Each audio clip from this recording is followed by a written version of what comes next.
통찰은 관찰에서 나오고 관찰은 관심에서 시작됩니다. 당신의 관심이 통찰로 이어지는 곳. 세상의 모든 지식 언더스탠딩. 네. 자, 여러분이 사실은 금요일에 일어나서 지금 이 시간을 기다리신 겁니까? 그런가요? 아니 그럼요. 언더스탠딩 들으러 보러 일어나시는 거죠. 예. 그러나 또 저희가 또 매일 아침부터 해드릴 수는 없지 않습니까?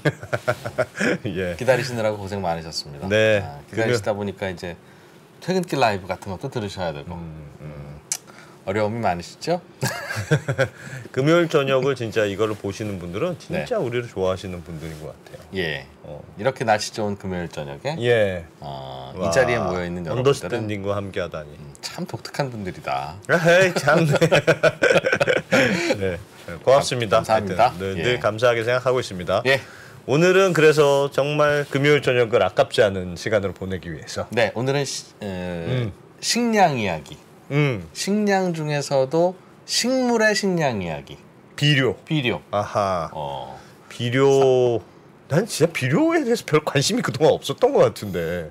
그니까요, 그죠? 네, 비료 얘기가 이게 인플레이션하고도 관련이 있다고 하고 국제적인 이슈라고 하니까. 네, 비료 산업에 대한 그러니까 공부를 또 해보겠습니다. 네, 정말 독특하죠? 예, 각자 다들 농토 한 20만 평 정도는 다 갖고 계시잖아요.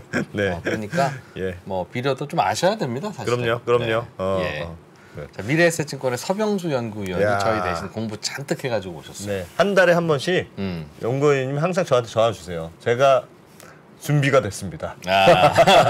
한 달 동안 이제 준비가 됐습니다. 자, 날짜 잡아. 그러면 그렇습니다. 잘 잡아서 해드리고 있습니다. 예. 잠시 후에 미래에셋증권의 서병수 연구위원 만나보죠. 아이고. 예. 자, 미래에셋증권의 바빠요? 아닙니다. 예. 서병수 연구위원 모시겠습니다. 어서 오세요. 예, 안녕하세요. 네, 안녕하세요. 잘 지내셨습니까? 예, 저야 맨날 보고서 쓰고 하고요. 요즘에는 이제 지난주에 보고서 발간을 해서 세미나 하는 거 하고 그러고 있습니다. 지난번에 오셨을 때는 그 식량에 대해서 하셨잖아요. 식량을 하다 보니까 식량이 먹는 비료가 관심이 가셨나 보죠? 왜 비료로 하셨어요? 그 많은 것 중에? 예, 근데 한번 이제 비료를 하는데 제가 지금 보고서를 썼는데 제가 한번 요 보고서 제목 한번 좀 보여드리고서 얘기를 드릴게요. 예, 한번 화면 보시면요, 제가 제목을 지정학 인플레이션 위기의 황골 탈퇴, 따단 데선 레벨업 이렇게 얘기를 드렸거든요. 그래서 비료 산업을 얘기를 하는 게 사실은 메인이기도 하지만 그보다는 지정학과 인플레이션 위기에 우리가 어떻게 대응해야 되는가의 하나의 수단과 그것을 이해하는 관점에서 비료 산업을 저는 본 겁니다. 그러니까 사실 저는 아마 여기 이제 계속 그동안 했지만 제가 3월 4월부터 인플레이션이나 지정학적 위기 공급망 얘기들을 계속 해왔어요. 그러니까 4월 달에 제가 방위산업 얘기하고 LNG를 얘기하고 식품기업을 얘기했던 것들이 시장에서 생각했던 인플레이션의 상황이 만만치가 않다라는 것들에 대한 연장성을 저는 3월부터 꼭 다른 방식으로 얘기를 하고 있고요. 지난번 식품산업을 얘기를 드릴 때도 곡물이라든가 식품회사들의 가격이 쉽게 떨어지기 어렵다 얘기를 드렸잖아요. 그랬을 때 이제 곡물에 대한 것들이 쉽게 떨어지기 어렵다라는 것들을 또 하는 또 다른 측면이 비료 산업입니다. 그래서 이제 제가 얘기 드린 거는 오늘 이제 비료 산업을 얘기하면서 앞부분에서 지정학을 얘기를 할 거고요. 친환경을 얘기할 거고요. 글로벌 공급망 이슈를 얘기를 할 거고요. 그리고 식품 산업에 대한 얘기를 할 겁니다. 그리고 이후에는 농산물 가격이나 비료 가격이 앞으로 내년에 생각보다 많이 오를 수밖에 없기 때문에 이게 이제 인플레이션에 미치는 영향이 생각보다 클 거다. 미국 CPI나 쉽게 꺾이기 어려울 거다라는 얘기들을 드릴 겁니다. 와, 미치겠다 진짜. 좀 살살 얘기해 주시면 안 돼요? 아니 인플레이션이 내년 봄이면 슬슬 꺾여가서 이제 상반기에는 금리도 내리고 다시 주가도 오르고 해야 되는데 내년 여름에는 또 몰디브 간다 우리 그렇게 생각하고 있어요. 근데 내년에 인플레이션이 더 심하다고요? 그러니까 이제 저는 사실 제가 매크로 담당자가 아니기 때문에 사실 이런 얘기들을 드리는 게 되게 조심스러워요. 그리고 제가 어떤 매크로 지표나 이런 걸 보는 게 아니라 저는 접근하는 방식이 우리 밑단에서의 탑다운 방식들 하나둘씩 보면서 이런 것들을 하는 거거든요. 근데 우리가 작년에 이제 요소수 사태가 있었잖아요. 근데 요소가 그런 건가 했다가 우리가 의회에서 되게 큰 이슈가 됐잖아요. 그렇죠. 예. 그런 것처럼 오늘 드리는 비료 산업을 아마 주식 투자하시는 분들 중에 비료 산업 관심 있는 분 거의 없을 거예요. 국내는 더욱더 시장이 작고요. 예. 근데 아무도 신경을 안 썼는데 아마 내년이나 내년 상반기 정도 되면 제가 보기엔 메인 뉴스에 글로벌 뉴스로 꽤 많이 나올 겁니다. 비료 산업이 예, 비료 얘기가 나올 수밖에 없고 이제 그럴 수밖에 없는 얘기들이 예. 왜 그런가를 논리적으로 지금 오늘 이제 쭉 설명을 드리려고 해요. 오늘도 했다가 안 올려야 되겠다. 너무 사회적 파장이 커지면 안 올리고 우리끼리만 아는 걸로. 진짜? 근데 이제 좋아요. 제가 일단은 본격적인 얘기에 앞서서 예. 저희는 그래도 또 시장이고 돈 벌어야 되잖아요. 예. 뭐 인플레이션이라고 죽을 수는 없으니까. 그러면서 이제 저는 이 보고서에서 계속 우리가 비료회사 주식을 사자라고 얘기를 드렸는데, 예. 야 그럼 비료 그거 뭐 몇 푼이나 한다고 그거 돈 얼마나 된다고 이런 느낌이 드실 수 있잖아요. 네. 그래서 제가 차트를 좀 하나 보여드릴게요. 네. 최근에 비료 가격이 어떻게 올랐는지요. 요소, 요마칼륨. 그러니까 이게 이제 인광석 이게 뒤에 가서 하나씩 설명을 드릴 건데 이게 네. 비료의 원재료거나 혹은 비료와 관련되는 제품들 가격이거든요. 네. 4배가 올랐네. 예, 많이 올랐어요. 100에서 400으로. 그러니까 재밌는 게 와. S&P 글로벌이 전 세계 비료 시장의 가치를 평가를 했거든요. 예. 21년 가치가 2,310억 달러예요. 근데 그 전년도에 1,150억 달러였어요. 1년 사이에 2배가 뛴 거죠. 근데 물량은 거의 안 늘었거든요. 낮은 한 자릿수밖에 안 됐는데 시장 규모가 저렇게 뛴 이유는 2021년에도 지금 보시면 가격들이 많이 올랐잖아요. 네. 근데 이제 우크라이나 전쟁이 터지면서 더 올랐어요. 그리고 제가 판단하기에는 올겨울에 다시 튈 거예요. 예, 그럴 수밖에 없는 지금 구조로 돼 있어요. 네. 그래서 이런 저희가 인플레이션 하면 다들 우울하잖아요. 예. 아이씨, 주식도 짜증나 뭐 이런 얘기 하는데 그나마 얘네들은 그런 상황에서의 대안이 될 수 있다라고 말씀을 드리고 비료 주식이 예, 비료 주식이요. 그러니까 어떤 주식 사야 되는지도 제 보고서에 있고 근데 일단은 상황이 이랬다는 거. 그리고 사실은 비료는 대부분 누가 구입하시면 농민들이 구입하시거든요. 네. 네. 그리고 이 농민들이 구입하기 전에 우리는 농협에서 다 사가지고 하는 내 다른 나라에서도 국가에서 매입하는 경우가 많아요. 예. 근데 이제 그렇지만 다른 데는 이제 일반 시장도 있는데 식품 가격이 안 오르면은요 비료 가격이 비싸면 농민들이 안 쓰고 말거든요. 그렇죠. 예. 근데 비료 회사들 입장에서는 참 다행스럽게 농산물 가격도 최근에 나쁘지 않습니다. 차트를 한번 보시면요. 네. 밀, 옥수수, 대두 가격들이 이게 지금 보시면 최근에 조금 꺾인 데죠. 옥수수 같은 경우도 괜찮고 밀도 괜찮고 이게 1, 2년 전에 비해서 더 하잖아요. 근데 이제 지금 상황으로 놓고 봐서 올겨울에 다시 더 튈 것 같아요. 저 가격에서.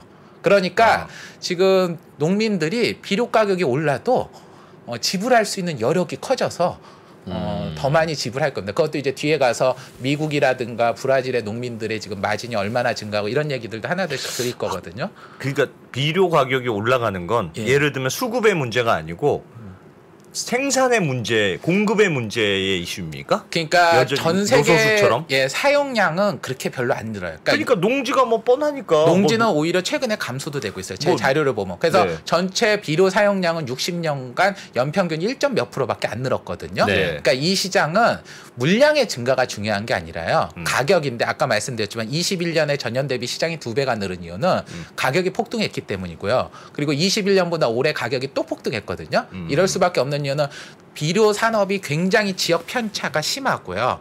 지역에 집중이 돼 있고 기업들도 소수 기업으로 한정이 돼 있고요. 기업도 수출하는 지역도 일부 제한적인 경우가 많아요.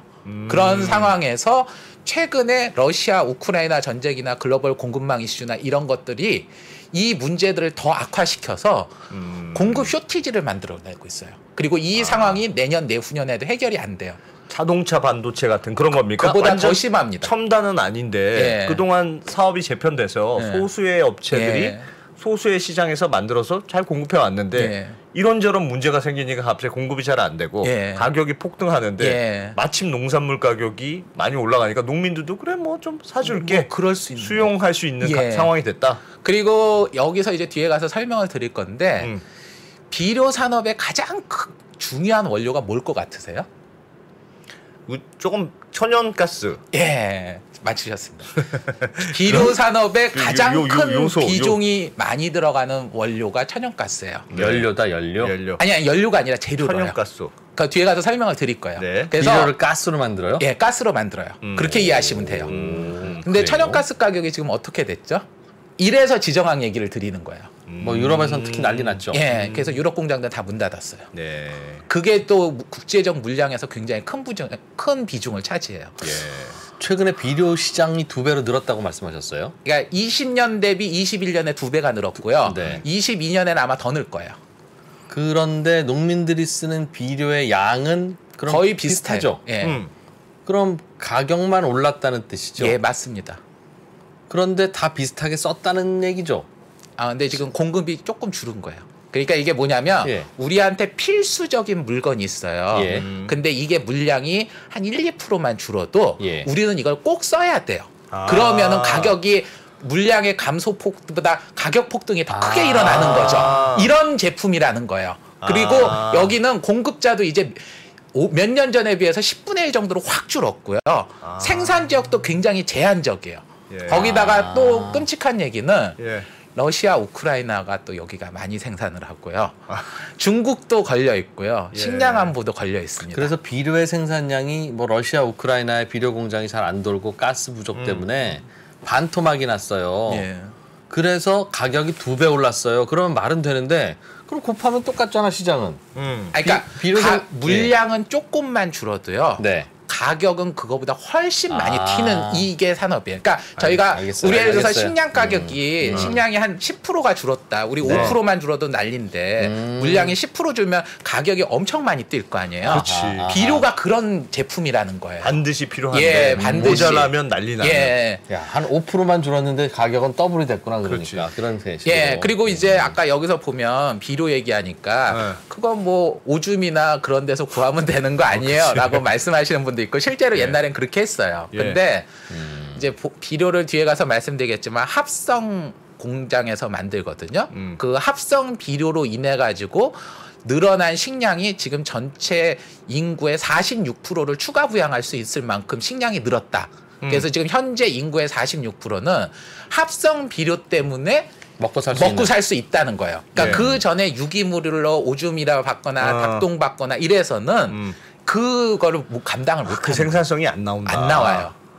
그러니까 그것도 이제 뒤에 가서 하나씩 말씀을 드릴게요. 그래서 배워보죠. 그래서 이게 이제 비료가 아주 좀 저도 원래 제가 이 비료를 이렇게 공부할지는 2달 전까지만 해도 생각도 못했거든요. 근데 이게 좀 이렇게 돼버렸습니다. 알겠습니다. 비료. 네. 그럼 다음 다시. 근데 그러면 비료를 하려면 지금 비료에 대해서 너무나 모르기 때문에 본격적인 얘기를 들어가기 전에 비료에 대한 기본적인 거를 한번 좀 하고 갈게요. 좋아요. 비료도 식배에서 식물들의 밥이잖아요. 우리도 이제 밥을 먹잖아요. 그러면 밥을 먹는 걸 우리가 영양분을 뭐 지방, 탄수화물, 뭐 단백질 이렇게 나누잖아요. 그것처럼 비료도 여러 가지가 섞여 있어요. 근데 이제 가장 많이 들어가야 되는 메인이 여기 이제 자료 보시면 질소, 인, 칼륨이라고 해요. 그래서 질소가 N이고 인이 P고 K가 칼륨이라고 보시면 돼요. 그래서 질소, 인, 칼륨 이 세 가지 품목이 기본이 되는데 이 세 가지 품목 이외에도 사실은 칼슘이라든가 뭐 황이라든가 굴이라든가 여러 가지 있어요. 근데 미세한 거고 요 세 개가 가장 메인이고 그래서 비료는 요 세 가지로 구성이 되는데 질소인 칼륨. 질소인 칼륨인데 일단 질소는 어떤 건지 좀 간단히 설명드리면요. 옛날에는 질소 비료를 어떻게 만들었냐? 그냥 나뭇잎 갖다가 이렇게 퇴비 만들어서 하는 게 그게 질소예요. 그러니까 식물 잎 같은 거요. 그래서 옛날에는 질소 비료를 어떻게 했냐면 산에서 나무를 잘라온 다음에 그거를 다 태워가지고 했는데 그렇게 하다 보니까 숲이 파괴되고 답이 안 나오는 거죠. 근데 바스프라고 하는 위대한 화학회사의 화학자 2분께서 하버보슈법이라는 놀라운 방법을 만들어가지고 화학 공정을 통해서 질소를 대량 생산하는 방법을 만들어냈고 그래서 이거를 이제 화학 공정을 통해서 만들어요. 질소 비료를요. 그리고 인이나 칼륨은 광석에서 채굴을 한 다음에 뭘 섞어서 만들거나 그냥 갈아서 써요. 그러니까 이제 인이나 칼륨은 어느 동네에서 광물을 채굴하냐 이게 중요해요. 광물이고 인은 질소는 화학적으로 하고 근데 이제 인은 소똥이라고 보시면 돼요. 새똥. 그러니까 옛날 뭐 그 태평양의 어느 섬 하나가 뭐 소똥 그거 가지고 팔았다 망했다 이런 얘기 하잖아요. 그런 게 구아노인데 그 구아노 광물이 인광석이라고 해요. 그게 이제 인광석이고요. 똥미인이고. 예, 그리고 칼륨은 보통 뭐냐면 염화 나트륨, 염화 칼륨이 비슷해요. 그러니까 암염.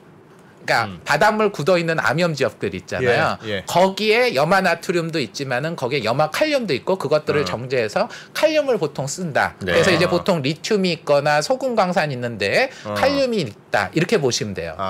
그런데 알겠습니다. 일단 질소는 식물로 말하면은 탄수화물이나 지방 같은 애요.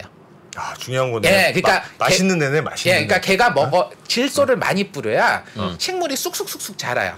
우리가 이제 에너지 쓰는 거라고 보시면 되고, 인하고 칼륨은 인을 쓰게 되면은 꽃이 잘 맺히고 과일이 생생해지고 당도가 높아지고 곡물이 나고, 그러니까 이 재배하고 연관이 되고요. 칼륨 같은 거는 뿌리가 튼튼하거나 뭐 여러 가지 작물에 영향을 줘요. 그래서 그냥 저희는 조잡하게 질소는 우리가 보면 에너지 쓰는 거고 인하고 칼륨은 약간 단백질하고 비타민 같은 느낌이다. 그래서 상대적으로 질소 비료가 많고 인칼륨도 있지만 인칼륨 없으면 우리가 작물만 이렇게 커봤자 그게 수확할 거리가 안 나오잖아요. 그래서 질소, 인칼륨 세 가지가 핵심이다. 이렇게 보시면 돼요. 그러면 이제 여기서 요거 자료 좀 하나 말씀드릴게요. 질소가 좀 중요한데 제가 이제 아까 천연가스 얘기를 드렸잖아요.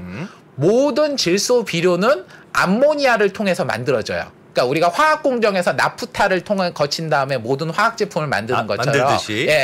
모든 애들은 암모니아를 거쳐서 만들어요. 그래서 질소 비료 회사들의 생산 캐파를 얘기할 때는 암모니아 캐파가 얼마냐 이 얘기를 하고 암모니아는 하보보슈비라는 화학 공정을 통해서 만드는데 얘는 NH3인데 N은 질소잖아요.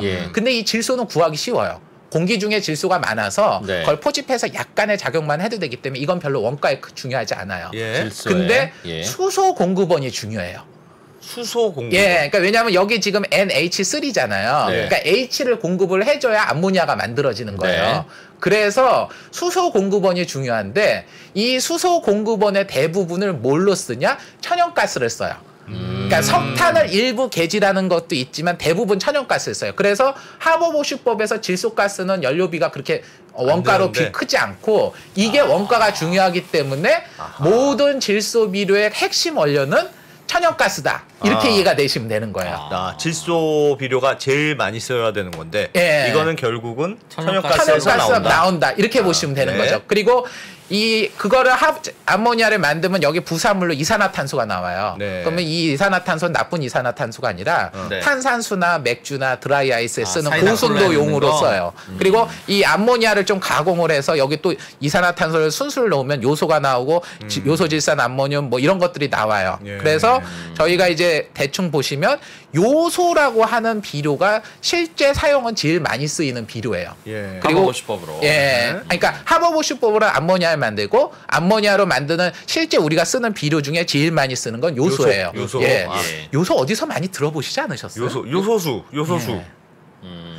그게 21년에 우리는 그 디젤차 얘기를 생각했지만 실제로 중국은 비료 때문에 요소수 수출을 제한을 한 거예요. 그 얘기 들었어요. 그리고 다음은 인비료를 좀 설명을 드릴게요.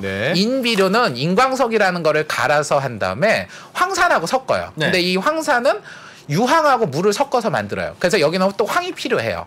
근데면은 인산이 나오거든요. 근데 이 인산을 가지고 여러 비료들을 또 쭉 만드는데 여기서 제일 중요한 비료는 DAP라고 하는 비료. 이게 제일 많이 쓰여요. 근데 이게 왜 중요하냐? 여기 암모니아가 들어가죠. 아까 만든 거 또 들어가네. 그러니까 암모니아하고 인산을 섞어야만 DAP라고 하는 인산 비료가 만들어져요. 그리고 이 DAP라는 게 인비료 중에서 가장 많이 사용되는 비료예요. 그럼 이것도 천연가스가 있어야죠? 당연하죠. 천연가스가 있어야 암모니아가 있고 암모니아가 있어야 DAP가 만들어지는 거예요.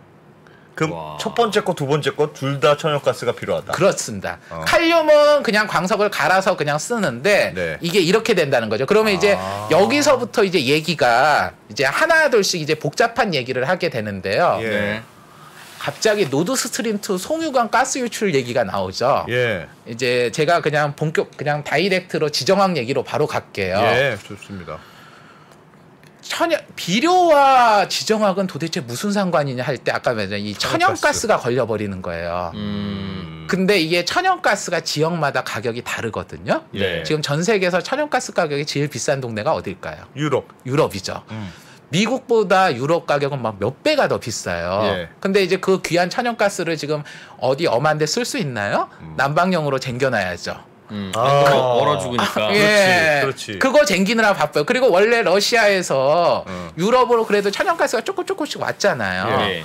왔는데 이제 노드스트림 하면서 그 물량이 또 줄었잖아요. 예. 미국에서 LNG로 가는 물량을 막 증가를 막 미친 듯이 늘릴 수 없다는 건 이해 가시죠? 시간이 단계적으로 필요하고요. 예. 그러면 이제 자 유럽의 비료 회사들은 이제 질소 비료 회사들은 이제 고민이 되는 거예요. 원재료인 천연가스 가격이 폭등하잖아요. 예. 네. 그걸로 비료를 만들어서 유럽의 농민들도 쓰고 프랑스도 뭐 농업대국이고 하는데 농민들이 지불할 수 있는 비료 가격이라는 건 어느 정도 선이 있는 거예요. 이건 그냥 마냥 2배, 3배 막 올릴 수 없거든요. 예. 근데 전 세계적으로 유럽의 천연가스 가격이 제일 비싸고 구하지도 못해요. 그러면 도대체 질소 비료는 어떻게 만들죠? 천연가스 가격이 싼 지역에서 좀 만들면 안 됩니까? 만들어서 수입하면 그러면 되죠. 네, 미국인을 만들고 그래서 그렇지. 미국 업체들이 대박이 나는 거예요. 예, 근데 미국에서 대박이 나는데 근데 네. 이제 중요한 거는 유럽에 천연가스 회사가 그러니까 질소 비료 회사가 없었냐? 세계적으로 굉장히 큰 회사들이 있어요. 그러니까 전 세계 암모니아 거래의 3분의 1을 생산을 하는 노르웨이의 야라라는 회사가 있고요. 예. 아까 바스푸드요. 예. 질소 비료를 많이 생산하는 지역 회사고요. 근데 이런 회사들의 공장들이 지금 한두 달 사이에 모두 다 문을 닫았어요. 유럽에 있는 공장들? 예. 가스 부족해서 예. 뭐 타산 안 맞는다 이거죠. 안 맞아서요. 그런데 그 물량이 어마어마한 물량인 거예요.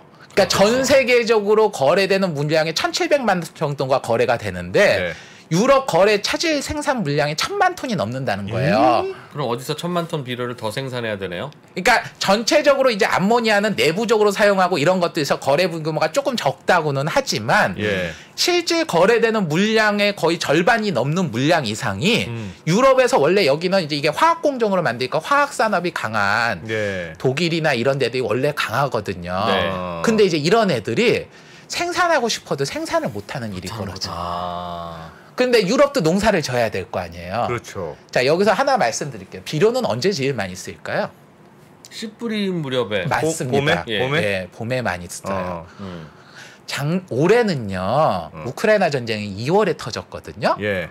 원래 비료라는 건 미리 쟁겨두는 거예요. 겨울쯤 사다 쟁여놓죠. 올해는 그냥 대충 있는 걸로 뿌렸다. 네. 뭐 중간에 가격이 좀 오르더라도 그냥 원래 좀 있어요. 근데 지금 문제는 내년은 어떡하죠? 어머나.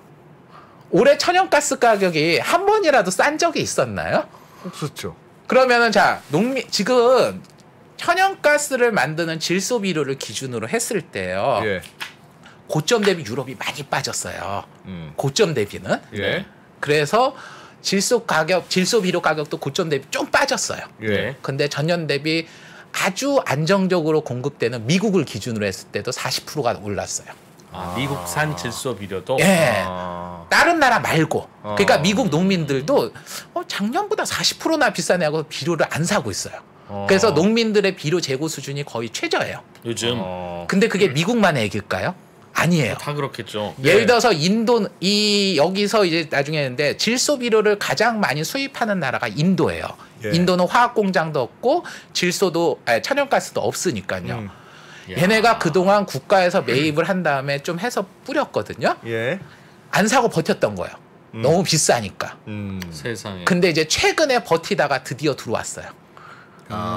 왜냐하면 북반구도 농사를 져야 되잖아요. 네. 지금 유럽은 농사를 지어야 되는 판에 그동안 비료 만들 정신이 없었겠죠. 네. 근데 이제 비료 공장이 문을 닫아버린 거예요. 어떡하냐? 그러면 수입을 해야 되는데 너도 나도 다 마찬가지 상황이다. 그렇죠. 그리고 여기서 또 재밌는 게 예. 그러면 질소 비료를 제일 많이 수출한 나라가 어디일 것 같으세요? 수출하는 나라 미국도 방금 수출하다고 말씀 주셨고. 예, 아마 수출은 거긴 조금 수입도 해요. 아, 원래 예, 20년 기준은 최근에 조금 달랐을 텐데 네? 20년 데이터로는 중국? 아니야. 그 우크라이나 뭐 이런 러시아, 우크라이나? 중국과 러시아가 12%로 비슷비슷한데 1등이 중국이에요. 근데 이제 중국과 러시아는 좀 달라요. 네. 중국은 화학 공장이 있는 상황에서 천연가스를 수입해 와가지고 비료를 만들어서 수출을 하는 거고. 예. 수입해 와서. 예, 왜냐하면 중국이 천연가스가 엄청 많지는 않을 거 아니에요. 그러니까 전 세계 수출을 많이 하니까. 그리고 러시아 같은 경우에는 천연가스가 좀 있고 공장이 있으니까 하는 거죠. 근데 이제 러시아 같은 경우에도 지금 수출이 좀 만만치 않겠죠. 제재가 있으니까. 뭐 제재나 여러 가지 등등이 있겠죠. 그러면 이제 중국이 되는데 중국이 이제 딱 생각을 해보니까요. 이게 원래는 비료를 막 수출을 했거든요. 그러니까 중국이 요소 비료도 수출하고 인광석 비료도 수출을 했어요. 근데 이게 지금 결과적으로 천연가스잖아요. 암모니아가 천연가스 덩어리로 만드는 거니까. 그렇지. 근데 이제 천연가스 가격이 폭등하고 이게 어떻게 될지도 모르고 에너지 위기가 되는데 이거를 마음대로 막 수출을 해버리면 중국이 가지고 있는 천연가스가 엄청 많은 것도 아닌데 소진되는 거잖아요. 그렇죠. 누구 좋으라고 수출하냐? 누구 좋으라고 그 짓을 하겠어요. 그래서 여기 보시면 올해 8월 기준으로 했을 때 중국이 비료 수출을 38% 줄였습니다. 많이 줄였네요. 그리고 그 비료 얘네가 질소와 인비료 수출 1위 국가거든요. 중국이 인이 많아서 인비료를 만드는 게 아니고 천연가스가 많아서 질소비료를 만드는 게 아니라 그건 다 수입해 오는 거예요. 근데 지금 이런 상황에서 아무 생각 없이 수출하면 되겠나요? 그게 작년 말부터 했어요. 그게 한국에서는 이제 요소수 사태로 된 거죠. 그 요소수 사태 난 다음에 이제 저희 아무 일도 없는 것처럼 되는데 여전히 수출 제재를 하고 있어요. 그래서 질소비료와 인비료를 확 줄인 거예요. 그러면 저거를 갖다 쓰는 대표적인 수입하는 나라가 인도, 브라질, 인도네시아 이런 데들인데 이런 데들 지금 어떻게 돼 있을까요? 부족하겠죠. 부족하죠. 비축도 안 됐고 부족한 거예요. 우리나라도 부족합니까? 저기 질문에도 있던데 우리나라 데이터는 너무 우리는 규모가 작아서 잡히진 않는데 아마 제가 보기엔 그렇게 만만치는 않을 거고. 그러니까 왜냐하면 이게 뭐 별게 아니라 천연가스로 만드는데 천연가스가 없잖아요. 아시아로는 지금 전 세계 미국이 만드는 천연가스 다 유럽으로 보내서 아시아나 중국도 천연가스가 없잖아요. 우리는 이제 뭐 남해화학이나 이런 데서 질소비료 만드는데 어쨌건 그런데도 원가나 여러 가지 부담이 크겠죠. 근데 이제 지금 대충 넘어가는 거예요. 씨 뿌릴 때까지는 아직 많이 안 쓰니까 다들 버티고 있었던 거죠. 아니 근데 지금까지는 난리 난 줄 아직은 모르고 있다. 실제로 난리 나 있는데. 좀 다른 방법 없습니까? 이렇게 예를 들면 천연가스로 만들지 않고 뭐 다르게 만들 수 있는 방법은 없습니까? 없어요. 현재로서는 없어요. 없어요? 비료를? 없어요. 그러니까 하버보슈법에 물론 아까 석탄 개질이나 이런 게 일부 있긴 한데 그냥 공정 자체가 대부분 다 천연가스로 만드는 거예요. 그러니까 지금 그래서 유럽에서는 이게 뒤에 가서 설명되는데 그러니까 이게 지금 비료가 부족하다. 그러면 질소 비료를 투입을 안 하잖아요. 산출량의 영향이 딱 나오는 거예요. 아까 제가 말씀드렸죠. 화학적으로 되는 질소 비료가 나오면서 전 세계 곡물량이 들어서 그게 농업혁명인 거예요. 녹색혁명이. 근데 그 녹색혁명이 기본이 되는 질소 비료가 지금 쇼티지가 나고 있는 거예요. 그리고 인비료도 지금 아까 말한 대로 암모니아가 들어가니까 문제가 생기죠.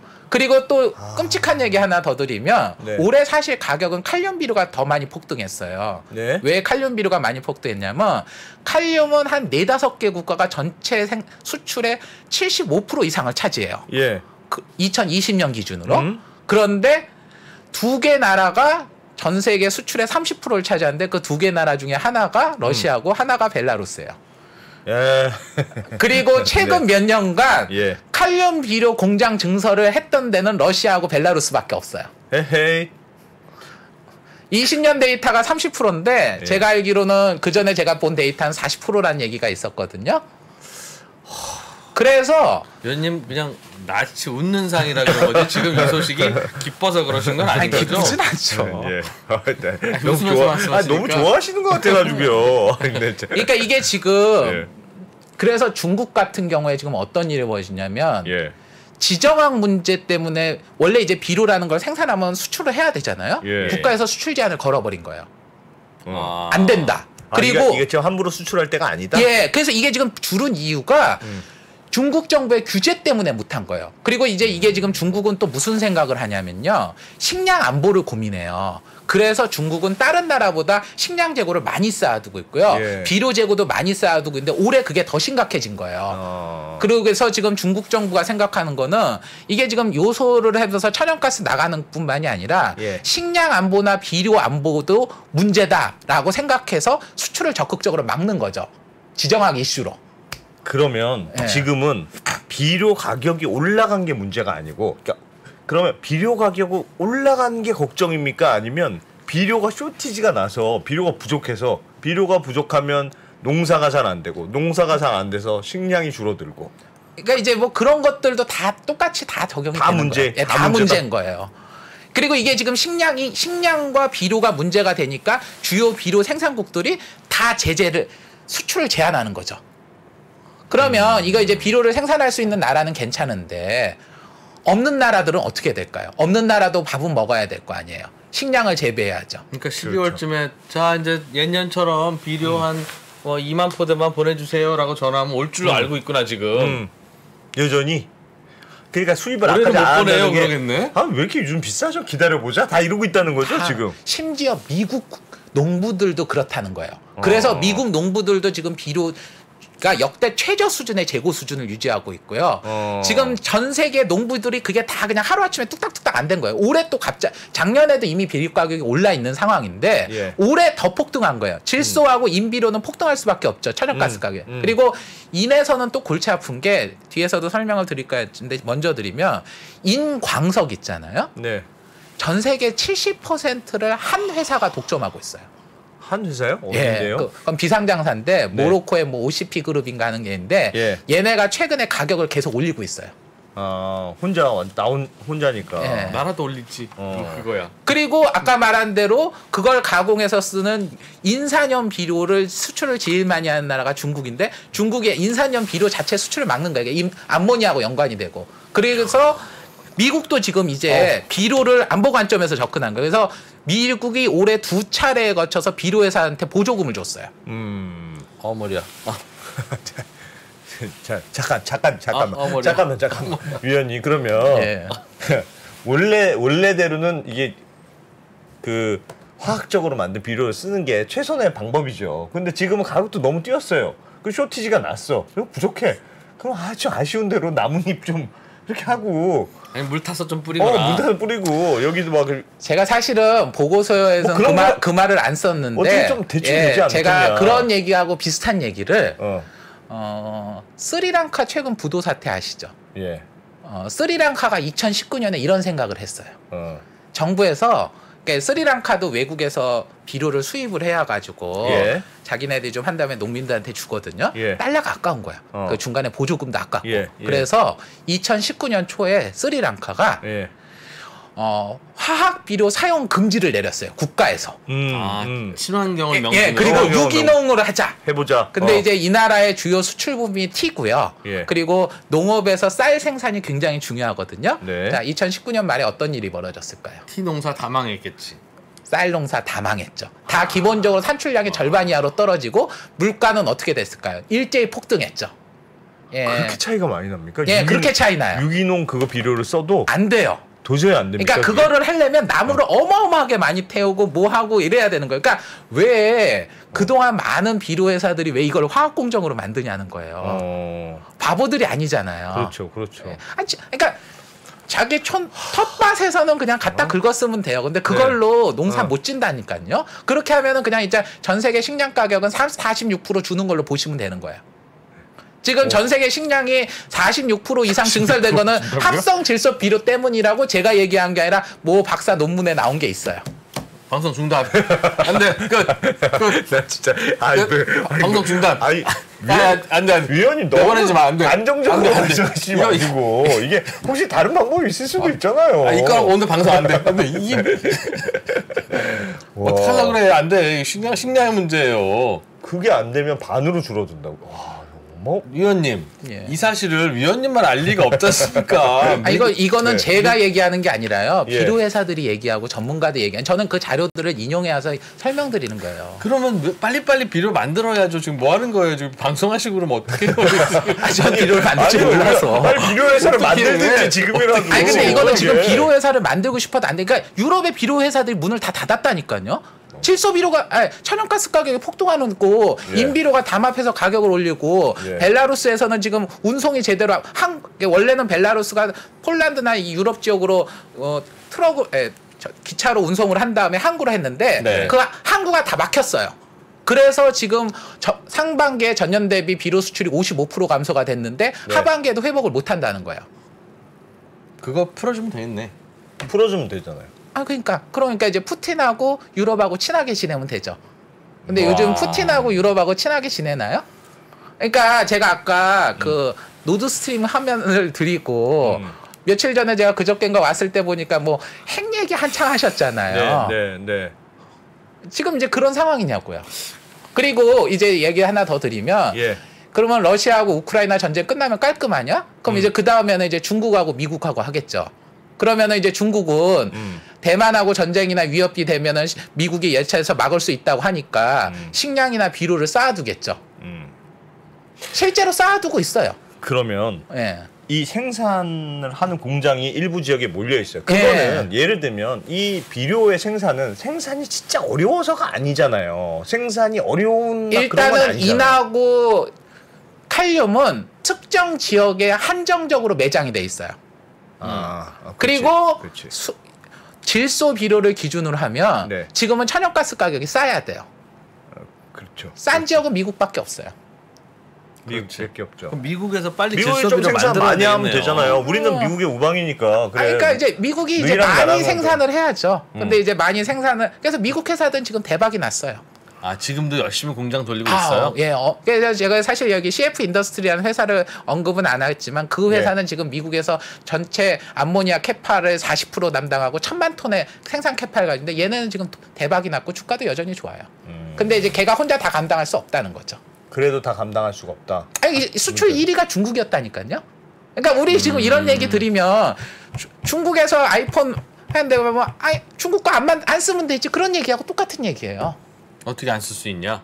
이미 지금 많이 쓰고 있는데 많이 생산했고 의존했고 그리고 그것들을 수입하는 나라들이 유럽이나 아니라 이머징 국가들도 하는데 그런 애들이 만만치 않다는 거죠. 그러니까 이게 지금 이 지정학적인 이슈 때문에 지금 이 비료에 대한 문제들이 상황이 복잡해지고 있다는 거고 이게 지금 북반구 기준으로 했을 때는 올 3월에 쓰기 때문에 아직까지 대충 버티고 있는 거예요. 근데 역대 최저의 재고 수준 그리고 이건 뒤에 가서 말씀드릴 거였긴 했지만 식량 재고도 지금 역사적 최저 수준이에요. 근데 이제 여기서 중요한 건 뭐냐면 중국을 빼고요. 중국을 포함을 한 데이터로는 재고 수준이 사용량 대비 재고 수준이 높아요. 농산물도 그렇고. 그리고 중국이 많이 쌓아놔서. 근데 중국은 그거를 전략 비축처럼 쟁겨놓고 안 써서 얘의 물량은 시장에 영향을 안 미쳐요. 그리고 얘가 계속 늘리고 있어요. 그리고 중국은 계속 수입도 늘리고 있고요. 아까 중국이 왜 안 판다고 그랬죠?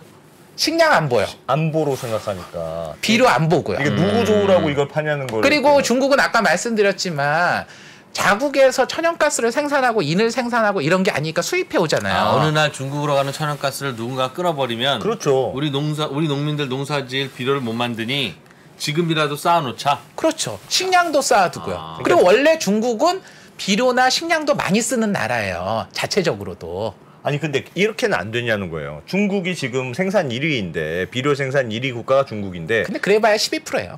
12%? 근데 중국이 생산 1위가 된 이유는 열심히 공장이 있고 천연가스를 수입해 와서 만들어서 이렇게 하는 거잖아. 일종의 제조 공장이 있는 거잖아요. 제조 공장이죠. 그러면 천연가스는 물론 천연가스 가격이 요즘 비싸지만 그러니까 이제 미국이 중국을 믿고 친해져가지고 그 값싼 미국의 천연가스를 중국에다 막 제공을 해줘가지고 중국이 열심히 미국을 믿고 값싼 천연가스 생산을 해서 세상에 뿌리면 아무 문제가 없죠.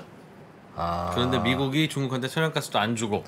그러니까 아까 말씀드렸지만 미국이 국내의 비료 회사들한테 올해 보조금을 2번 줬다니까요.